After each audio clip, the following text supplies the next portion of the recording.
नमस्कार। बहुत स्वागत है आपका हिमांशु ट्यूटोरियल के इस आज के नए एपिसोड में।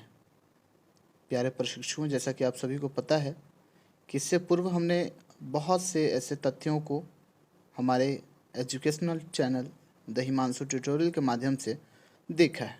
तो आइए आज हम सभी सांख्य दर्शन, भारतीय दर्शन की एक बहुत ही महत्वपूर्ण शाखा जिसे हम लोग सांख्य दर्शन के नाम से जानते हैं, उसके विषय में आज हम लोग पढ़ते हैं। पूर्व में सिर्फ आपको लेक्चर मिलते थे, लेकिन आज हमने कंटेंट के साथ आपको समझाने का प्रयास किया है। तो आइए समझते हैं सांख्य दर्शन। जैसा कि आप सभी को पता है कि जो सांख्य दर्शन है ये सबसे पुराना दर्शन है। भारतीय दर्शन परंपरा की सबसे पुरानी अगर शाखा कोई है तो उसे हम लोग सांख्य दर्शन के नाम से जानते हैं। इसे महर्षि कपिल ने दिया था। ये बहुत महत्वपूर्ण पॉइंट है, इसको आप सभी डिनोट करके रखेंगे और याद भी कर लेंगे कि जो सांख्य दर्शन था उसको महर्षि कपिल मुनि के द्वारा दिया गया था। महर्षि कपिल ने ही सांख्य सूत्र नाम की एक पुस्तक की रचना भी महर्षि कपिल के द्वारा की गई थी। और एक चीज़ और मैं आपको बता दूं कि यहाँ पे देखिए लिखा हुआ है सांख्य करिका। सांख्य करिका जो है वो सांख्य सूत्र से संबंधित था, जिसको ईश्वर कृष्ण ने लिखा था। अब हम लोग आगे बढ़ते हैं और आगे देखते हैं कि आगे और क्या है।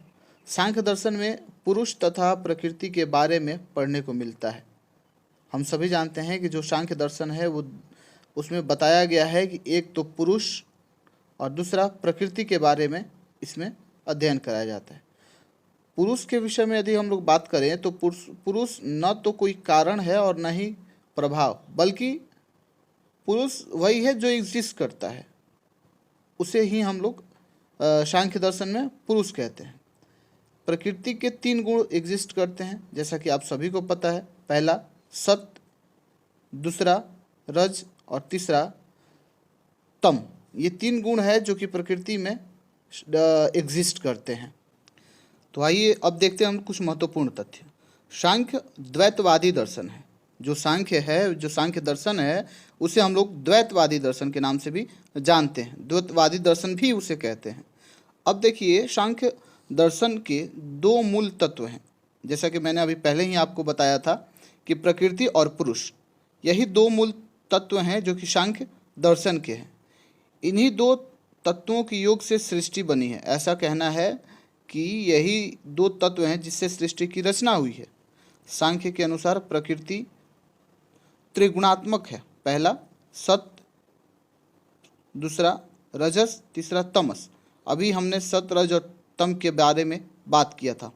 वहीं मैं आपको बता दूं कि सांख्य ने प्रकृति व पुरुष के बीच 23 अन्य तत्व बताए हैं।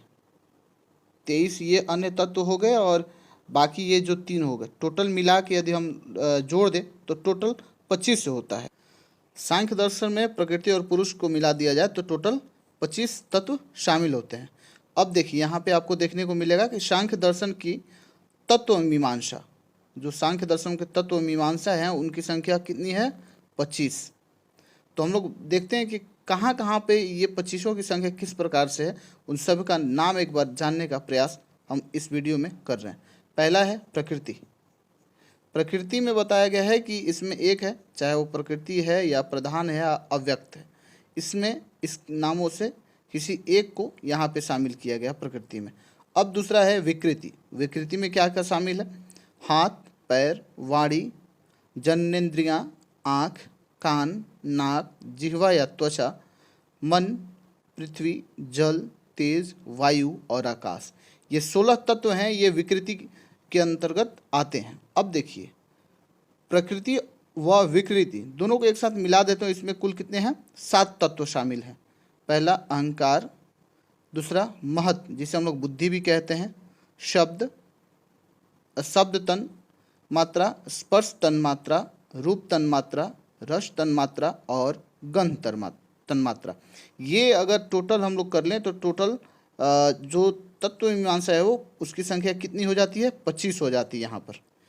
अब लोग देखिए एक और यहाँ पे रह गया था जिससे हम लोग ना तो प्रकृति है और ना ही विकृति, उसी को हम लोग आत्मा कहते हैं, जिसे हम लोग पुरुष की संज्ञा भी देते हैं। आइए अब हम लोग समझते हैं कि सत्कार्यवाद क्या है। सृष्टि की रचना के संबंध में सांख्य ने इस सिद्धांत का प्रतिपादन किया। इस सिद्धांत में बताया गया है कि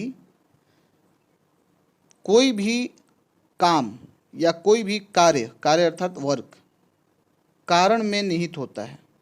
यहाँ पे देखिए ये कहा गया है कि जो कार्य है इसका कोई ना कोई कारण रहता है, कॉज रहता है ना, किसी कार्य के पीछे कोई ना कोई कारण है। तो वही कहा गया है कि इस सिद्धांत में बताया गया है कि कोई भी कार्य कारण में निहित होता है। सांख्य ने सृष्टि के विकास क्रम को भी बताया है। इसके अनुसार प्रकृति तथा पुरुष के योग से बुद्धि की उत्पत्ति हुई है। महत्व से अहंकार की उत्पत्ति हुई है। अहंकार और सत्य के योग से मानस और 5 ज्ञानेंद्रियों एवं 5 कर्मेंद्रियों की उत्पत्ति हुई है। अब आगे देखिए, अहंकार और रजस के योग से 5 महाभूतों जिसमें है पृथ्वी, जल, तेज, वायु, आकाश की उत्पत्ति बताई जाती है। और देखिए यहाँ पे आपको देखने को मिल जाएगा कि अहंकार और तमस के योग से 5 तन्मात्राओं जिसमें रस, सुगंध, स्पर्श, ध्वनि और दृश्य की उत्पत्ति मानी जाती है। अभी हम लोग सांख्य दर्शन के तत्व मीमांसा के बारे में अध्ययन कर रहे थे, लेकिन अब देखिए यहाँ पे ज्ञान सांख्य दर्शन की ज्ञान मीमांसा, इसको हम लोग समझने का प्रयास करते हैं। सांख्य दर्शन में ज्ञान को 2 भागों में विभक्त किया गया है। पहला पदार्थ ज्ञान, उसी को हम लोग यथार्थ ज्ञान के नाम से भी जानते हैं। अब यहाँ पे देखिए, प्रकृति व पुरुष के भेद का ज्ञान। प्रकृति और पुरुष के भेद के ज्ञान को ही हम लोग विवेक ज्ञान भी कहते हैं। ये याद रख लीजिए, ये अक्सर पूछा जाता है कि प्रकृति और पुरुष के भेद का ज्ञान जो है उसे और किन नामों से जाना जाता है, तो उसे हम लोग जानते हैं विवेक ज्ञान। ठीक है, अब आगे आइए, मूल्य एवं आचार मीमांसा। सांख्य का मूल्य और आचार मीमांसा क्या कहता है उसे हम लोग देखते हैं। पदार्थों के वास्तविक स्वरूप को जानना और बुद्धि, अहंकार, मन तथा इंद्रियों के कार्यों को समझना ही ज्ञान है, ऐसा मूल्य एवं आचार मीमांसा में बताया गया है। यहाँ पे देखिए, इस ज्ञान की स्थिति में ही मनुष्य सुख दुख का अनुभव का पता लगा लेता है या फिर उन दोनों को अलग अलग कर पाता है। सांख्य दर्शन का मानना है कि ज्ञान प्राप्ति के लिए योग, साधना, यम, नियम, आसन, प्राणायाम, प्रत्याहार, ध्यान आदि का होना अति आवश्यक है। अब यहाँ पे देखिए, जो मूल्य मीमांसा है इसने अष्टांगिक मार्ग के अनुसरण को भी बताया है, जिसमें कि 8 अष्टांगिक मार्ग हैं। आइए उसको समझते हैं कि वो कौन कौन से हैं।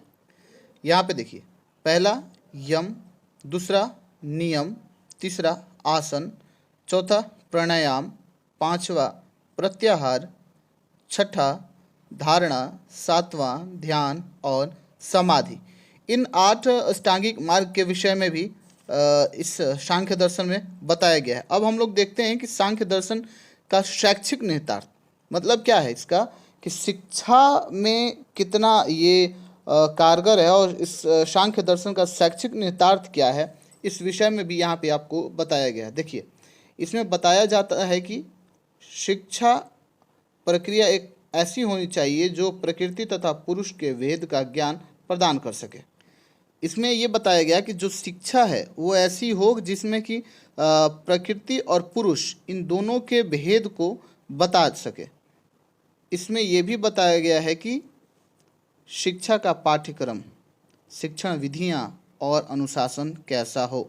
तो यहाँ पे हम लोग बात करेंगे कि जो पाठ्यक्रम हो वो कहीं ना कहीं मनोवैज्ञानिक आधार पे पाठ्यक्रम को तैयार किया जाए। यहाँ शिक्षण विधियों के बारे में हम लोग बात करेंगे, तो शिक्षण विधियाँ भी बहुत सरल होनी चाहिए, जैसे लर्निंग बाय डूइंग। हम सभी ने पढ़ा है, आप सभी मनोविज्ञान में पढ़े होंगे कि जो शिक्षण विधियाँ हैं वो करके सीखना काफ़ी कारगर साबित होता है। ऐसे बहुत सारी ऐसे शिक्षण विधियां हैं जिनके माध्यम से हम ज्ञान को बढ़ा सकते हैं, अपने ज्ञान का विस्तार कर सकते हैं। साथ ही साथ अनुशासन की भी यहाँ पे चर्चा की गई है।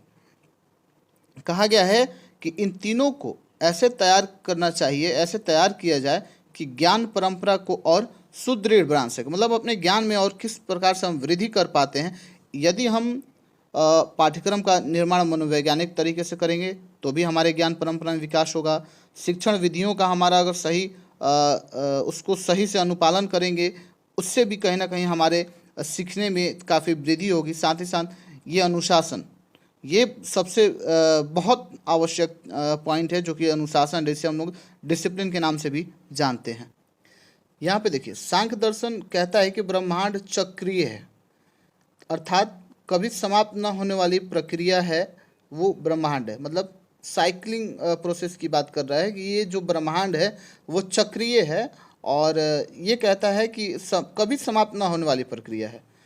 सांख्य दर्शन की 3 महत्वपूर्ण विधियां भी है। 3 मुख्य विधियों के बारे में भी सांख्य दर्शन में बात की गई है, जैसे प्रत्यक्ष, दूसरा अनुमान और तीसरा शब्द। इन्हीं तीनों के आधार पर शिक्षा प्रदान की जानी चाहिए, ऐसे सांख्य दर्शन का मानना है। तो हम लोग अभी सांख्य दर्शन के विषय में पढ़ रहे थे, जिसमें हमने बहुत ऐसे महत्वपूर्ण चीज़ों का अवलोकन किया है, चीज़ों को समझने का प्रयास किया है, जो कि आप सभी के लिए काफ़ी महत्वपूर्ण होने वाला है।